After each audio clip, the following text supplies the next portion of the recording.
नमस्कार मित्रांनो, समर्थ रामदास स्वामींनी स्थापन केलेली 11 हनुमान मंदिरे कुठे आहेत जाणून घ्या. नमस्कार मित्रांनो, श्री स्वामी समर्थ.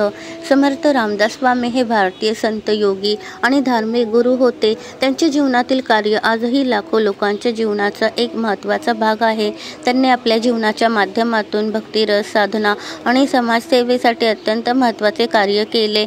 त्यांच्या शिकवणीने अनेकांना आध्यात्मिक मार्गदर्शन दिले. समर्थ रामदास स्वामींनी 12 वर्षाच्या तपश्चर्येच्या काळानंतर पुढील 12 वर्षे म्हणजे 1632 ते 1644 या कालखंडात भारत भ्रमण केले. भारत भ्रमणासाठी निघताना त्यांनी त्यांच्या तपश्चर्येच्या ठिकाणी टाकई गावात पहिला गोमयीचे मंदिर स्थापन केला. त्यानंतर ते तेथून बाहेर पडल्याने हिमालयापासून कन्याकुमारीपर्यंत तसेच भारताबाहेर श्रीलंकेत जाऊन हनुमानांची स्थापना केली. या मंदिरात आजही नियमित पूजा अर्चा केली जाते. समर्थ रामदास स्वामींच्या भारतभर भ्रमणादरम्यान स्थापन केलेली हनुमान मंदिरे आजही अनेक भक्तांचे श्रद्धास्थान आहेत. या मंदिराची स्थापना केवळ धार्मिक स्थळे तयार करणे नाही, तर एक नवा आध्यात्मिक जागरूकता निर्माण करणे होते. त्यांच्या या कार्यामुळे आजही भक्तगण आपल्या जीवनातील अडचणी दूर करण्यासाठी या मंदिरांमध्ये जातात. समर्थ रामदास स्वामींनी स्थापन केलेली 11 हनुमान मंदिरे आजही महाराष्ट्रातील विविध ठिकाणी प्रमुख श्रद्धास्थान बनली आहेत. तर जाणून घ्या 11 हनुमान मंदिरे आणि त्यांची महत्त्वाची माहिती. पहिला नंबर, चाफळचा मारुती, सातारा. चाफळ गाव हे एक ऐतिहासिक स्थान आहे जे सातारा जिल्ह्यात स्थित आहे. येथे समर्थ रामदास स्वामींनी एक हनुमान मंदिर उभारले. हनुमानांची मूर्ती प्राचीन शैलीत तयार केली गेली असून ती आजही भक्तांच्या मनात विश्वास आणि श्रद्धा निर्माण करते. चाफळचे मंदिर विशेषतः रामदास स्वामींच्या शिकवणीचे प्रतीक आहे. 2 नंबर, शहापूरचा मारुती, सातारा. सातारा जिल्ह्यातील शहापूर गावामध्ये असलेले मारुती मंदिर एक प्रमुख श्रद्धास्थान आहे. येथील हनुमान मूर्ती खूप मोठ्या आकाराची असून ती भक्तांना शक्ती आणि आशीर्वाद प्रदान करते. स्वामींनी येथे हनुमानाची मूर्ती स्थापित केली आणि भक्तांना त्याच्या भक्ती मार्गावर चालण्यास प्रेरित केले. 3 नंबर, मसूरचा मारुती, मिरज. मिरज तालुक्यातील मसूर गावात असलेली हनुमान मूर्ती 5 फूट उंच आहे आणि ती पवित्र असलेल्या चुन्यापासून बनवली गेली आहे.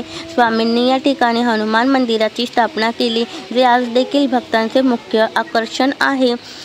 4 नंबर, माझगावचा मारुती, सातारा. चाफळपासून काही अंतरावर असलेल्या माझगावमध्ये असलेली हनुमान मूर्ती पवित्रता आणि बलाचे प्रतीक आहे. येथील मंदिर स्वामींच्या कार्याचे महत्त्व समजावते आणि आजही येथील भक्त राम आणि हनुमान यांचा आशीर्वाद घेतात. 5 number, उंब्रजचा Maruti, Satara.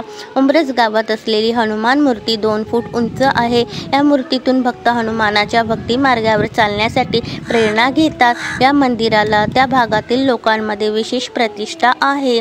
6 number, शिंगणवाडीचा Maruti, Satara. चाफळपासून 1 kilometre अंतरावर असलेले शिंगणवाडी हे एक छोटंसं पण अत्यंत सुंदर ठिकाण आहे. येथे असलेली हनुमान मूर्ती शांततेचे प्रतीक आहे. त्याचप्रमाणे मंदिराच्या परिसरात ताज्या हवेमुळे एक शांतीचा अनुभव मिळतो. 7 नंबर, शिराळ्याचा मारुती, सांगली.